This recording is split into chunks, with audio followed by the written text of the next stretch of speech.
Olá, meu irmão, graça e paz da parte de Deus, nosso Pai, de Jesus Cristo, nosso Senhor.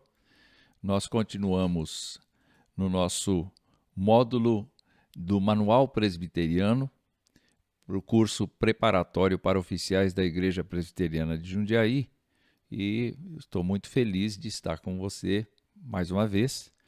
Este é o terceiro vídeo desta série e hoje nós vamos trabalhar uma parte do capítulo 4 do nosso Manual Presbiteriano, da nossa Constituição, que trata justamente dos oficiais da Igreja. E nós vamos perceber no decorrer desta fala, desta palestra aqui, deste vídeo, que muito daquilo que nós fazemos e necessitamos fazer foi regulamentado na forma de uma legislação, mas totalmente amparado pelas Escrituras.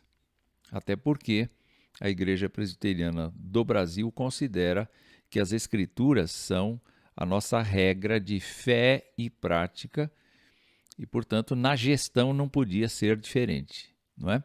Então, as ideias que nós vamos expor para vocês, ou expor para você nesse momento, são ideias que foram interpretações da Escritura. Vamos então entrar aqui propriamente no capítulo 4, que se refere a oficiais.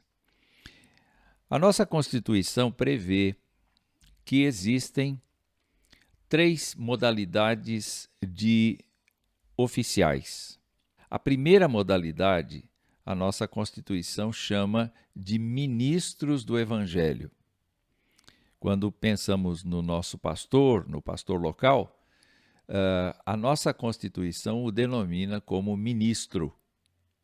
Então, esse seria um nome usual da condição do pastor da igreja enquanto pessoa ordenada. O ofício é ministro do Evangelho. É assim que se chama na Igreja Presbiteriana do Brasil, ou então se chama presbítero docente. Então, toda pessoa ordenada ao sagrado ministério é ministro do Evangelho. Já há uma divisão dos presbíteros e a maioria dos presbíteros é presbítero regente. O que isso quer dizer? Quer dizer que o trabalho, como nós já vimos em outro módulo anterior, o trabalho dos presbíteros regentes e as demandas da Constituição para com os presbíteros regentes é diferente do presbítero docente. Lembre daquele texto em que Paulo fala a Timóteo, no capítulo 5 da primeira carta, que haveria presbíteros se afadigando da palavra e estes deveriam ser sustentados, enquanto que haveriam outros presbíteros que cuidariam da casa do Senhor. Então, a ideia aqui da nossa Constituição é que ministros do Evangelho são diferentes de presbíteros regentes por causa das funções que exercem. E a terceira não poderia deixar de ser oficiais que se chamam diáconos, que são eleitos para a diaconia da igreja. Eu queria comentar com vocês que a nossa Constituição entende que quando uma pessoa é ordenada, é para sempre.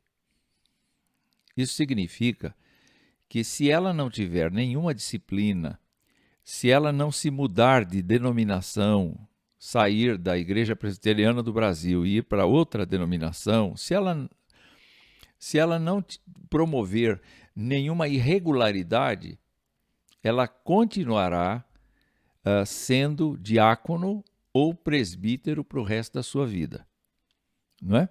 Entretanto, ela não atua como presbítero ou como diácono o tempo todo. A pessoa precisa ser eleita pela Assembleia da Igreja e investida no cargo, e isto lhe dá direito de exercer por 5 anos. Como a gente já viu em módulos anteriores, é por 5 anos que funciona o exercício temporário, mas a pessoa pode sim ir sendo eleita sucessivamente até o final da sua vida, se Deus quiser isto e se a igreja também quiser, não é? Então, o ofício é perpétuo. Uma vez que você foi eleito e foi ordenado com imposição de mãos, você é para sempre aquilo lá. E não pode se esquecer disto, mesmo quando você não estiver na ativa. A segunda coisa é que na Igreja Presbiteriana, a nossa Constituição determina com clareza que nenhuma pessoa pode ser eleita presbítero, regente, diácono ou mesmo ser ministro do Evangelho sem que tenha completado 18 anos e seja civilmente capaz. Porque, afinal de contas, gerir uma igreja do ponto de vista da sociedade demanda responsabilidade civil, demonstra a necessidade de sermos civilmente capazes. Então, ainda que a gente tenha um menor que é muito trabalhador, professo, ele não pode ser eleito para esses ofícios da igreja enquanto não completar 18 anos. E a última coisa que a nossa Constituição prevê é que ministros e presbíteros são oficiais de concílios da igreja, enquanto que os diáconos são oficiais da igreja local. Eu construí uma estrutura para que você entenda melhor como é que isto funciona. Veja só, eu denominei aqui, começando de baixo para cima, tá bom?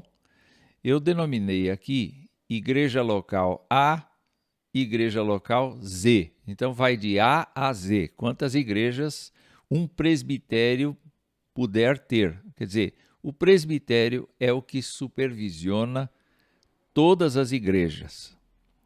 Então, uma igreja não existe sem que o presbitério tenha deliberado isso. Tá certo?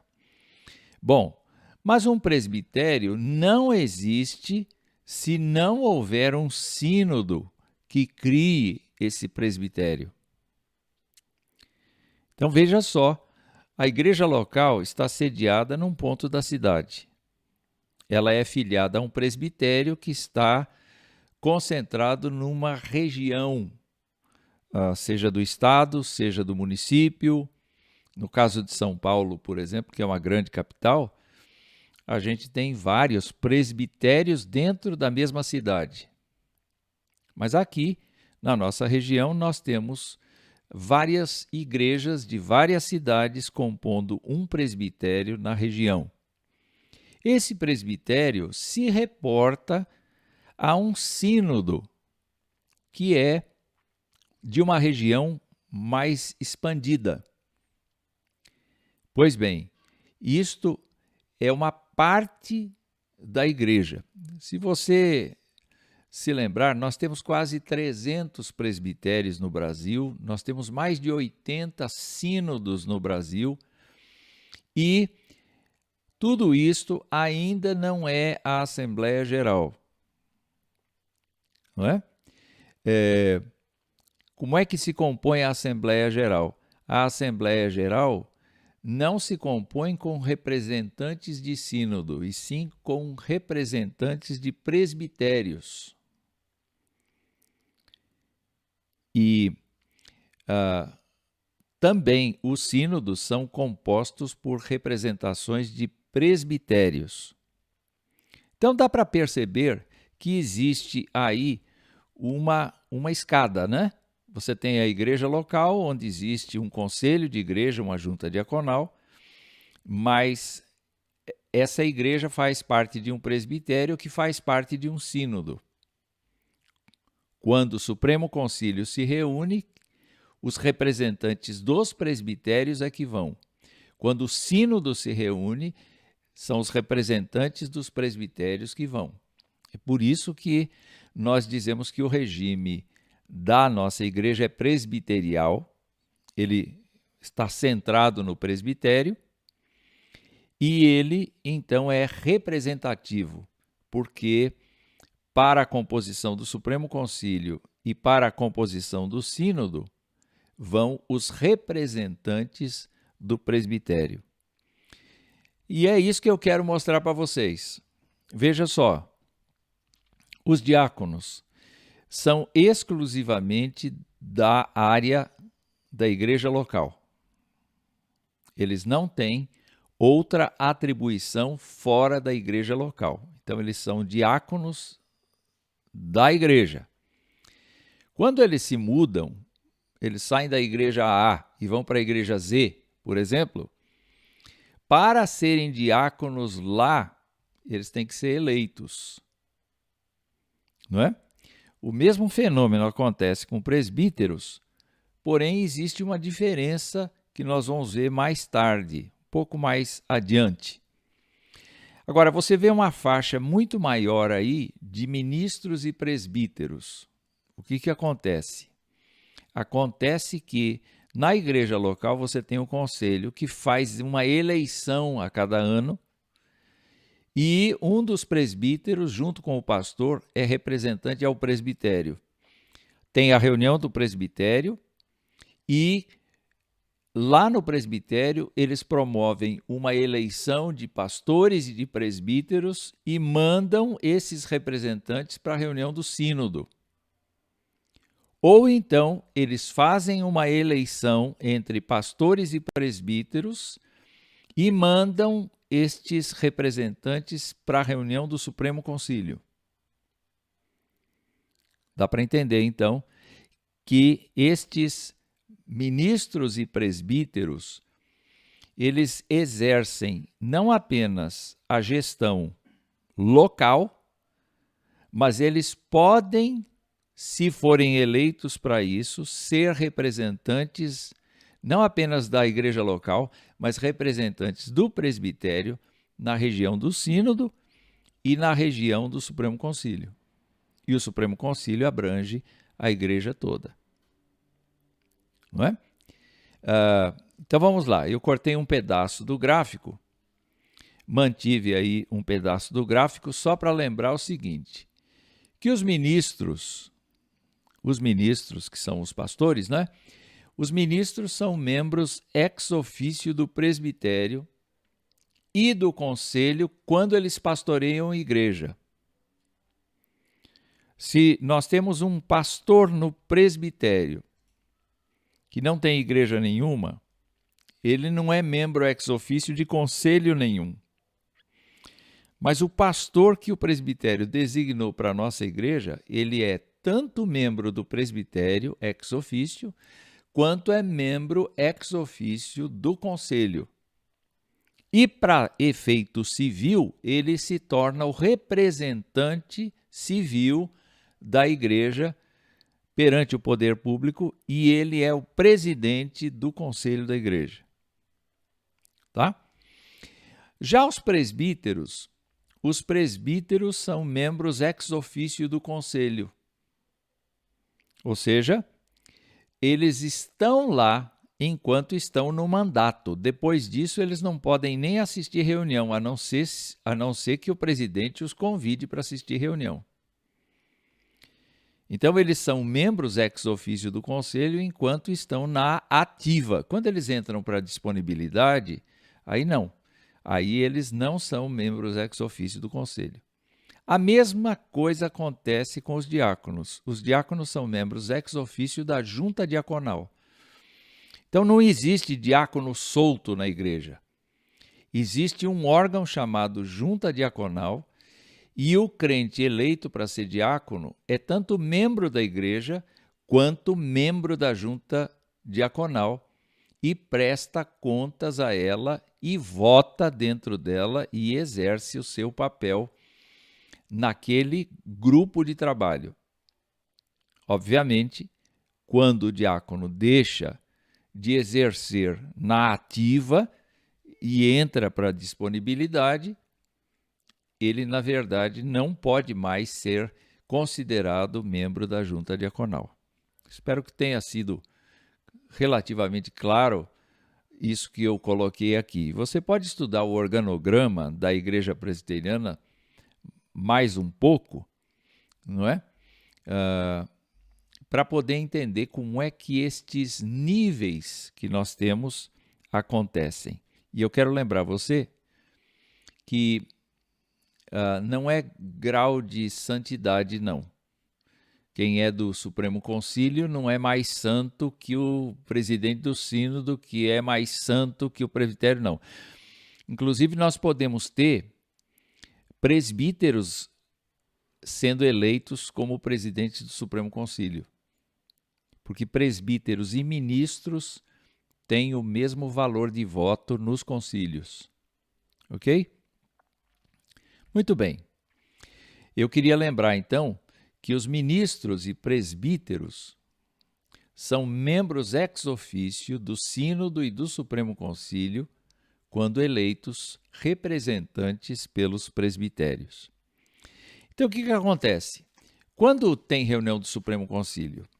Bom, mais tarde a gente vai ver isso, mas eu já antecipo. A cada 4 anos, por exemplo, 2022, vai haver uma reunião do Supremo Concílio. Então, no início do ano, o nosso presbitério terá que eleger 4 pessoas, 2 pastores e 2 presbíteros para irem na assembleia que vai acontecer em julho de 2022. Mas, neste ano, que é um ano ímpar, 2021, nós tivemos reunião do sínodo.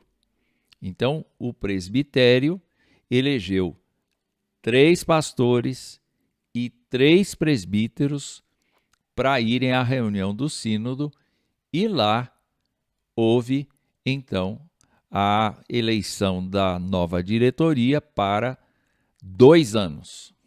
Enquanto que o Supremo Concílio trabalha de 4 em 4 anos nos anos pares, o sínodo trabalha de 2 em 2 anos nos anos ímpares. E o presbitério, naturalmente, é anual. Muito bem. Como é que se entra mesmo no oficialato da Igreja Presbiteriana do Brasil? Nós já vimos isso biblicamente em outro módulo, mas aqui, na nossa Constituição, há a necessidade da pessoa que entra ou que deseja ser oficial de igreja demonstrar vocação do Espírito Santo. Ela deve sentir dentro do coração, deve perceber dentro do coração o desejo de ser oficial de igreja. Então, a nossa Constituição estabelece que dentro da pessoa, seja para ministro, seja para presbítero, seja para diácono, deve haver uma convicção de que o Espírito Santo está dirigindo para que a pessoa seja oficial. Tá bom? A segunda coisa é que se o desejo aparece em mim, ele deve ser tão forte que o povo perceba pelas minhas atitudes, pelas minhas ações, que eu estou indo na direção de ser um oficial de igreja. As minhas ações mostram que eu quero servir o povo do Senhor como oficial. Então, é exigido pela Constituição que haja um reconhecimento do povo. E a terceira coisa que fecha com todas as letras na nossa Constituição, o que é a admissão ao oficialato, é a ordenação da pessoa com imposição de mãos e aquilo que se chama de investidura. Quando você nunca foi diácono ou presbítero, é eleito e vai ser diácono ou presbítero pela primeira vez, você vai perante os presbíteros na igreja, em culto solene, e ali você recebe a imposição de mãos e a investidura. Mas vamos imaginar que você já tenha sido eleito e ordenado há 5 anos atrás e foi reeleito. Você precisa ir ao culto e ser investido novamente. Então, a cada novo mandato é necessária a investidura, não é? E aí eu criei uma brincadeira aqui, simulando um arguidor. Posso ter 2 ofícios simultaneamente? A resposta da nossa Constituição é não. Nenhuma pessoa pode ter 2 ofícios simultaneamente. Não pode ser ministro e presbítero, não pode ser ministro e diácono, não pode ser presbítero e diácono, não pode ser presbítero e ministro, não pode ser, e assim vai. Estou ficando cansado de tanto fazer esses jogos aqui. O fato é que existem oficiais na igreja que começaram, por exemplo, sendo diáconos. E eles perceberam que o ofício que eles exerciam estava mais próximo do presbiterato do que diaconato. Então, quando houve oportunidade, eles se candidataram para serem presbíteros. A pergunta é: eles deixaram de ser diáconos? Não. Mas eles foram ordenados diáconos, só que agora não estão investidos para o exercício temporário do ofício. Eles estão em disponibilidade. Então, um diácono em disponibilidade continua diácono, tem esse ofício porque ele recebeu com ordenação de mãos, imposição de mãos. Mas ele agora vai ser ordenado presbítero e vai ser investido como presbítero.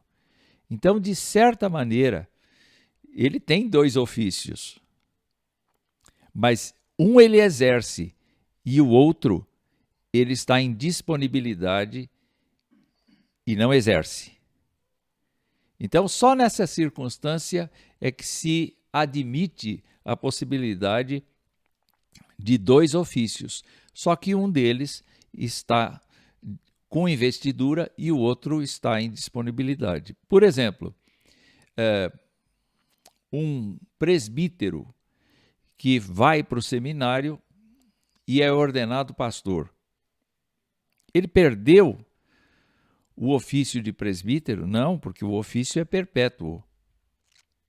Mas ele não está na ativa mais como presbítero, ele mudou de ofício e, por conta disso, ele tem que exercer o ofício de ministro a partir de então. Ok. Vamos falar um pouquinho, então, da seção que trata dos ministros. Acho que é importante você que é candidato ao presbiterato, ao diaconato, ou então já está ordenado, investido, lembrar um pouco do que a nossa Constituição diz. Bom, a nossa Constituição inicialmente trata dos títulos que são dados ao ministro nas Escrituras. E eu queria lembrar, a própria Constituição lembra que esses nomes, esses títulos, são apenas designativos de funções que o ministro deva exercer e não graus de dignidade espiritual. Ao contrário de qualquer denominação que estabeleça uma hierarquia espiritual entre os seus oficiais, a Igreja Presbiteriana não entende que haja uma hierarquia de espiritualidade. O pastor não é mais santo que o presbítero e o presbítero não é mais santo que o diácono. Em se tratando, então, dos títulos do ministro nas Escrituras, a nossa Constituição cita bispo, pastor, ministro, presbítero ou ancião, anjo da igreja, embaixador, evangelista, pregador, doutor e despenseiro dos mistérios de Deus. Mas ela diz assim, tudo isto aí são designações de funções. Tem gente que me pergunta assim, reverendo é mais do que pastor? Não, reverendo é um título, é uma forma de tratamento que vem dos tempos antigos. É uma forma respeitosa de chamar o pastor com esse nome, reverendo. Mas reverendo e pastor designam a mesma pessoa e não faz nenhuma diferença a gente chamar uma pessoa de reverendo ou de pastor. A honraria, a honra, o crédito a essa pessoa tem que ser o mesmo, não é? Alguns reverendos gostam de ser chamados de reverendos. Outros não gostam da terminologia de reverendos e preferem pastor. Não faz a mínima diferença, meus irmãos. Nada, nada, nada, nada. Então, é só ficar atento ao que a pessoa está acostumada a receber. Então, se a pessoa é tratada de reverendo, continue falando reverendo.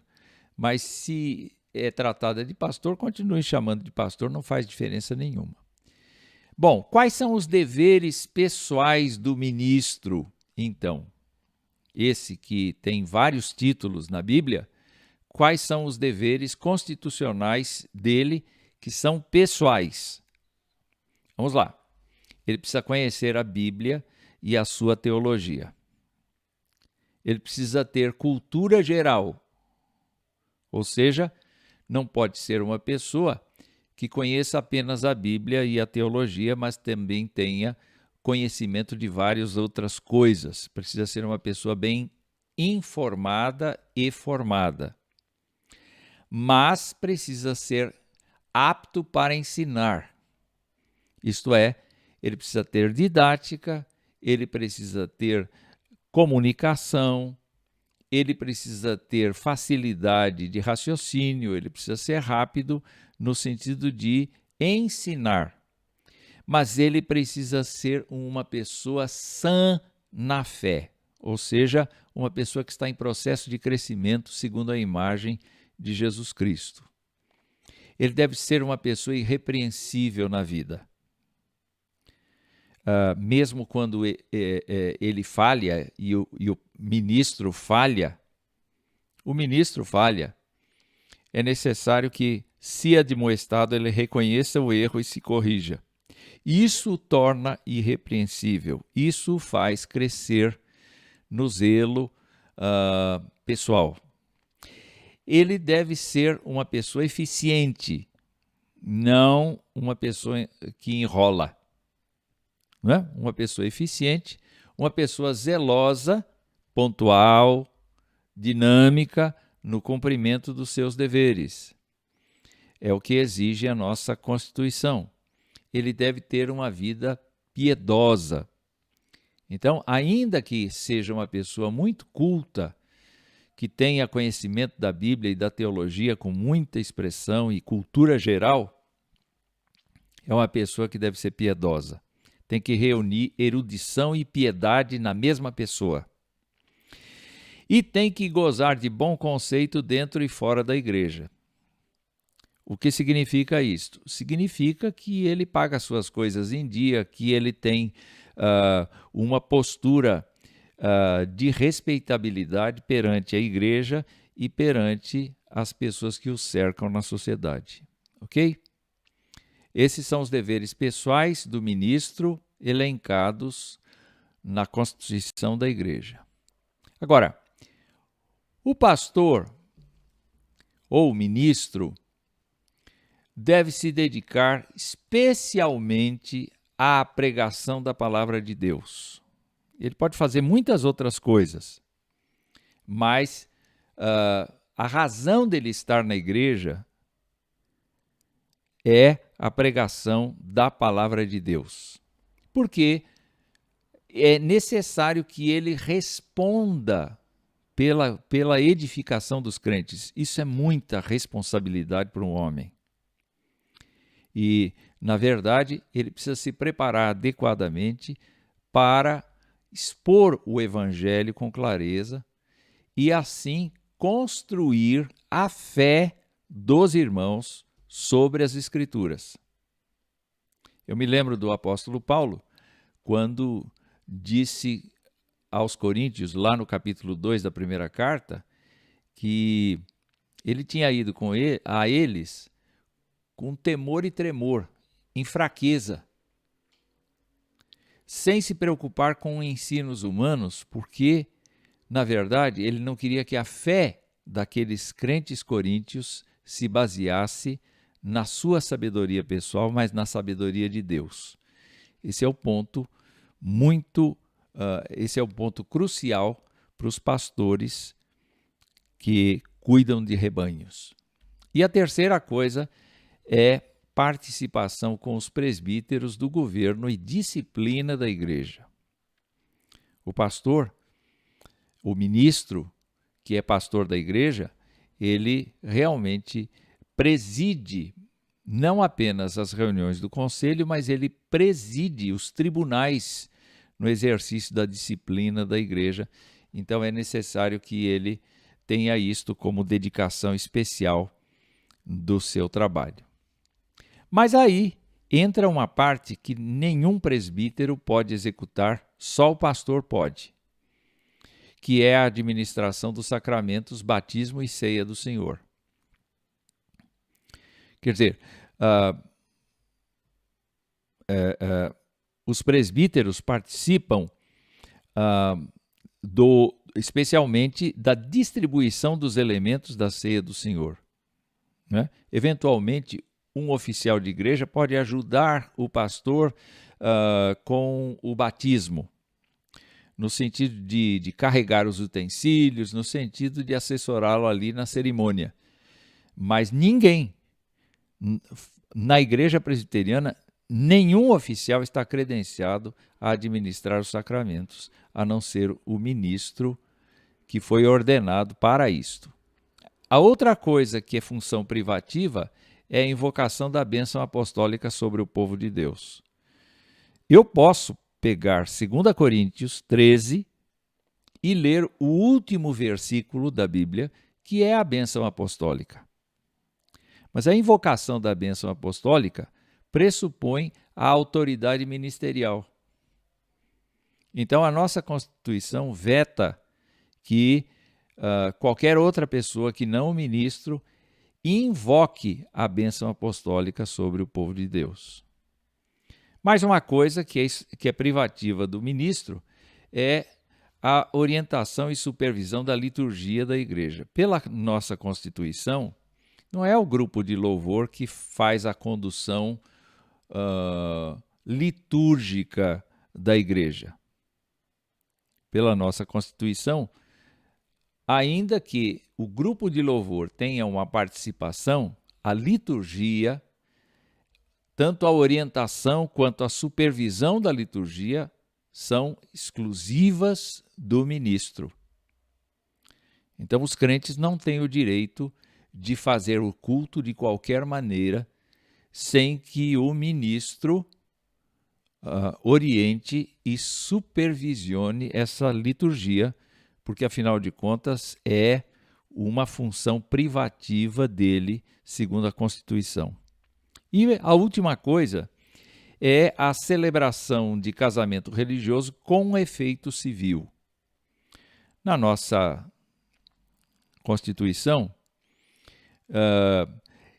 não existe claramente exposto que um presbítero, um diácono, um crente não possa fazer um casamento.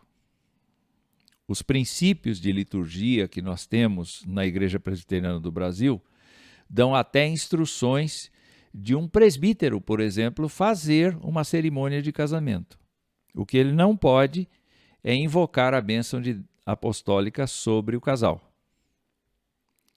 Porque quem tem essa função privativa é o ministro.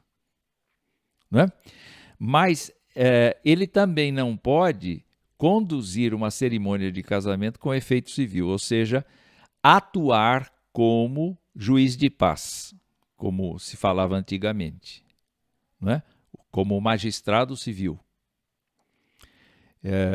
No entanto, o ministro pode. Então, ele tem que ter uma ficha no cartório e quando os noivos dizem, olha, nós gostaríamos de realizar a cerimônia religiosa junto com a cerimônia civil, então há toda uma dinâmica em que o casal apresenta o ministro como autoridade eclesiástica e assim o próprio cartório dá poderes ao ministro para que ele atue tanto como juiz de paz quanto pastor daquele casal. Ok? Vamos então agora falar um pouco a respeito das modalidades de designação do ministro. Nós temos vários nomes aqui, e o primeiro deles é pastor efetivo. O pastor efetivo pressupõe que a sua condição não é uma condição provisória. O pastor auxiliar é aquele que não tem igreja própria, mas que é companheiro, é assistente de um pastor efetivo. Nós vamos ver daqui a pouquinho uma explicação um pouco melhor. Nós temos uma terceira categoria da nossa Constituição, que é o pastor evangelista, geralmente designado para uma ou mais igrejas ou situações em que não haja condições financeiras de tocar o trabalho. E nós temos o missionário. Então, a nossa Constituição prevê, sim, que nós temos o missionário. Não é pastor missionário, não. É missionário mesmo. Então, vamos às explicações. O pastor efetivo é eleito pela igreja ou por mais de uma igreja, não é? Ou designado pelo presbitério por no máximo 5 anos. Então, vamos nos recordar que a nossa igreja, em determinado momento, precisou de um pastor. E esse pastor, então, foi escolhido pela Assembleia Geral para ficar 5 anos, ou 3 anos, ou 4 anos, ou 2 anos. Quanto tempo o conselho da igreja achou conveniente convidá-lo. E há uma circunstância em que ele pode ser designado pelo presbitério se, porventura, a igreja, por meio do seu conselho, diz ao presbitério, nós precisamos de um pastor por 3 anos, ou por 4 anos, ou por 5 anos. O presbitério, então, verificando as condições da obra, designa um pastor e assim, então, não existe eleição, mas ele fica pelo período que o presbitério designou nos termos da Constituição. Já o pastor auxiliar, ele é um pastor convidado pelo conselho com a aceitação do pastor efetivo mediante aprovação do presbitério. Porque esta pessoa precisa ser membro do presbitério e se não for membro do presbitério, vamos dizer que a gente decida convidar algum obreiro para ser pastor auxiliar de outro estado da federação. Ele não é do presbitério. Então, ele precisa ser aprovado no presbitério para ser aceito como membro ex officio do presbitério e então se tornar pastor auxiliar da igreja que o convidou. E nesse caso específico, o pastor auxiliar é diferente do pastor efetivo porque ele não tem tempo. Ele pode ficar 1 ano, 2 anos, 3 anos, quantas vezes o convite para ser pastor auxiliar for renovado para ele. Eu conheci alguns pastores, um inclusive que me passa pela mente, que já estava há 25 anos na mesma igreja como pastor auxiliar. Todos os anos ele era convidado para ficar. E ele ficava, porque ele amava a igreja e a igreja o amava como pastor auxiliar. Já o pastor evangelista, ele é designado, nenhum conselho pede. Ele é designado pelo presbitério para uma ou mais igrejas ou para trabalho incipiente. Você vai ver daqui a pouco por que ele é designado pelo presbitério. Já o missionário é cedido pelo presbitério para um órgão missionário, seja da igreja, seja uma missão de fora da igreja, mas a diferença entre o missionário e o pastor efetivo, por exemplo, é que o pastor efetivo não pode organizar uma igreja. Quem organiza a igreja é o presbitério. Mas no caso do missionário, ele está credenciado a organizar uma igreja ou um ponto de pregação ou uma congregação no lugar onde ele for missionário. Então, ele tem a autonomia de um presbitério, nesse caso, para organizar um trabalho presbiteriano. Não é? Vamos falar como é que a Constituição trata a questão do sustento do ministro. Vamos nos lembrar que o pastor efetivo é o pastor que pode ser eleito pela igreja ou designado pelo presbitério no máximo 5 anos. Isso pode ser renovado indefinidamente. Mas, como é que é o sustento dele? Quem estabelece o sustento dele é a igreja local. Então, o pastor efetivo da igreja tal tem o salário estabelecido pelo próprio conselho.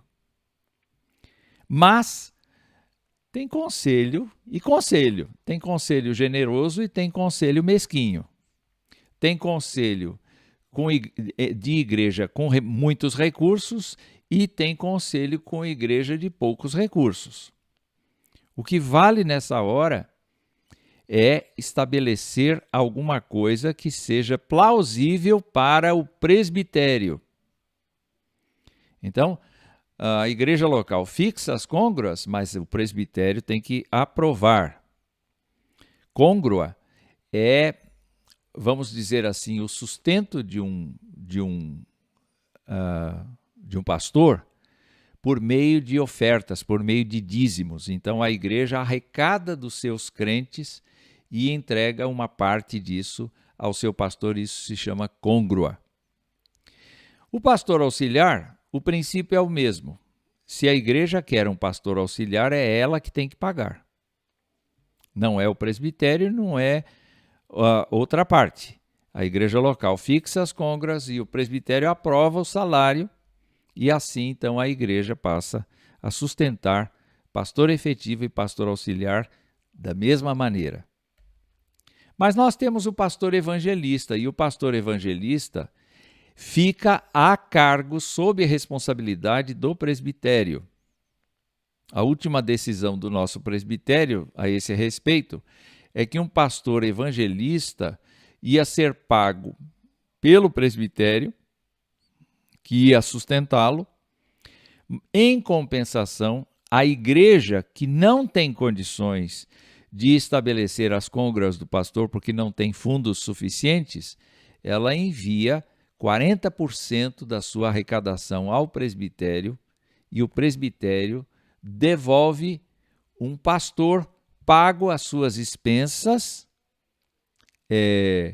no valor estabelecido, no valor mínimo estabelecido dentro do presbitério para esses casos.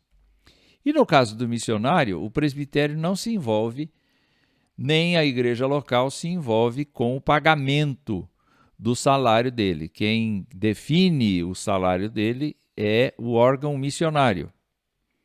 Então, vamos supor que nós tenhamos, e nós ouvimos falar de que a igreja sustenta missionários. Na verdade, ela não sustenta integralmente, não é? O órgão missionário, ou a agência presbiteriana transcultural, ou a Junta de Missões Nacionais da Igreja Presbiteriana do Brasil, eles fazem programas de incentivo às igrejas para ajudar no sustento dos seus missionários e também dependem do dízimo ao Supremo Concílio que cada igreja levanta, exatamente para sustentar os missionários que fazem parte daquele quadro lá. Então, quem é que a igreja local sustenta? Pastor efetivo e pastor auxiliar. O pastor evangelista é sustentado pelo presbitério e o missionário pelo órgão missionário que o chamou para trabalhar. E eu quero terminar aqui essa exposição parcial deste capítulo 4, falando um pouco dos deveres eclesiásticos do ministro que pastoreia a igreja. Nós temos pastores que não pastoreiam a igreja, então eles não são responsáveis por esses deveres eclesiásticos, embora qualquer crente seja responsável por por cumprir esta lista que está aqui.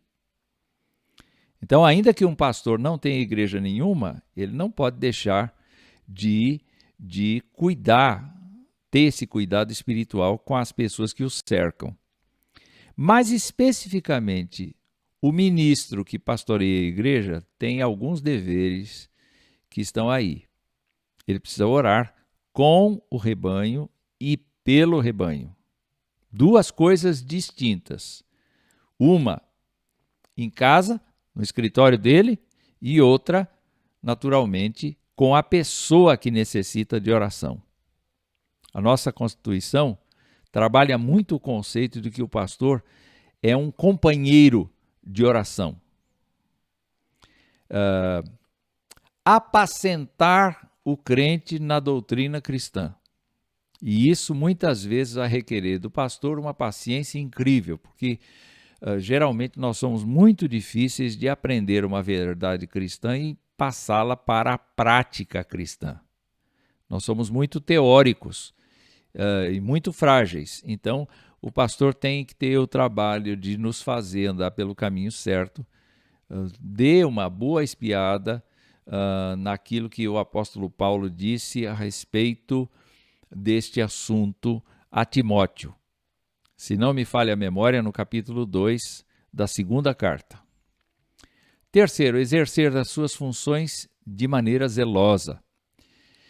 Orientar e superintender as atividades da igreja. E quando a gente fala das atividades da igreja, nós estamos falando daquilo que concerne ao ensino da doutrina e naquilo que concerne ao pastoreio de almas. Não é? Então, estas duas coisas são funções básicas e deveres básicos do ministro que pastoreia a igreja: orientar e superintender as atividades da igreja a fim de tornar eficiente a vida espiritual do povo de Deus. Olha cada coisa difícil de fazer. Prestar assistência pastoral, isso significa visitar, isso significa caminhar juntos, aconselhar, dirigir estudos bíblicos localizados, enfim, tudo quanto o crente necessita para crescer em Jesus Cristo. E está aí bem claro, instruir os novos na fé. Não é? O pastor pode fazer isto tanto diretamente quanto com o auxílio dos professores da escola dominical, dos líderes de pequenos grupos. Ele pode fazer isso com a ajuda de vários mestres na igreja. Mas instruir os novos na fé, dedicar atenção à infância e à mocidade, eu acrescentaria aqui a adolescência, mas também aos necessitados, aos aflitos, aos enfermos e aos desviados. A nossa Constituição faz questão de que o pastor vá procurar quem se afastou, não é? E nisso ele pode ser ajudado por presbíteros, por diáconos, por homens e mulheres da igreja que tenham a vocação, o dom do cuidado pastoral com as pessoas da igreja. E, por último, exercer, juntamente com os outros presbíteros, o poder coletivo de governo. Então você percebe aí, meu irmão, que o pastor exerce, juntamente com os outros presbíteros, o poder coletivo de governo. Ele não é papa, ele não é bispo no sentido de pensar sozinho. Ele não pode tomar decisões, especialmente decisões administrativas, sozinho. Tudo tem que ser feito de maneira colegiada. Bom, é uma lista grande de deveres, mas eu termino colocando aqui na tela um selo. E este selo quer dizer o seguinte: de tudo quanto ele tem o dever de fazer, ele tem que prestar contas ao presbitério, de onde ele é membro ex officio, uma vez por ano. Então, o nosso presbitério, justamente no meio do ano,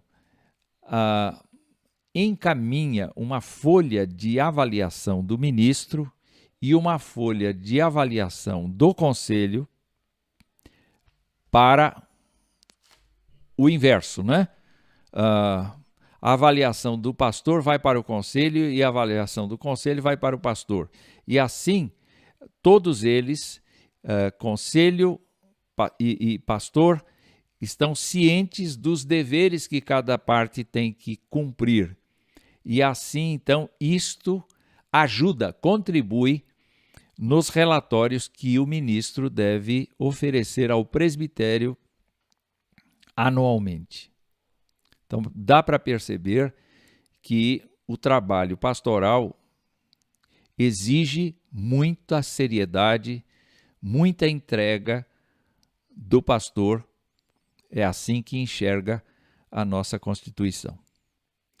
Nós vamos ficando por aqui e nós vamos caminhar para continuar falando do ministro no próximo vídeo, mas eu espero em Deus que este tempo que passamos aqui tenha sido elucidativo para o irmão conhecer melhor a Igreja Presbiteriana do Brasil e o que determina a sua Constituição. Que Deus te abençoe.